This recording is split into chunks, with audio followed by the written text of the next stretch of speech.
এবার বাংলার ভাত খাওয়া শেষ শেখ শাহজাহানের।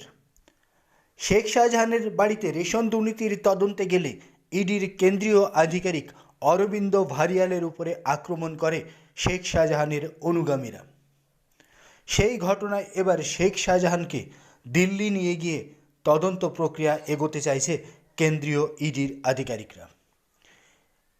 রেশন দুর্নীতি যেহেতু গোটা বাংলার স্ক্যাম, আর রেশনে সরাসরি যেহেতু কেন্দ্রীয় সরকারের অনুদান এবং ভর্তুকি রয়েছে, তাই রেশন দুর্নীতির স্ক্যামটিকে এবার সরাসরি কেন্দ্রীয় দুর্নীতির তদন্ত হিসাবে ইডির আধিকারিকরা সরাসরি দিল্লি নিয়ে গিয়ে ইডির আধিকারিকরা এবার শেখ শাহজাহানকে মুখোমুখি বসিয়ে জেরা করতে পারে।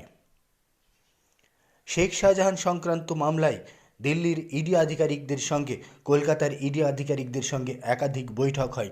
সেই বৈঠকেই সূত্র মারফত খবর, আগামীকাল সোমবারই কলকাতা হাইকোর্টে ইডির আধিকারিকরা শেখ শাহজাহানকে তাদের হেফাজতে চাইতে পারে। সেক্ষেত্রে কলকাতা হাইকোর্ট শেখ শাহজাহানকে তাদের হেফাজতে নেওয়ার নির্দেশ দিলেই সোজাসুজি এবার তাকে দিল্লি নিয়ে গিয়ে তদন্তের গতি প্রকৃতি বৃদ্ধি করতে চায় ইডির আধিকারিকরা। মূলত অরবিন্দ ভারিওয়াল ইডির আধিকারিকের উপরে হামলা,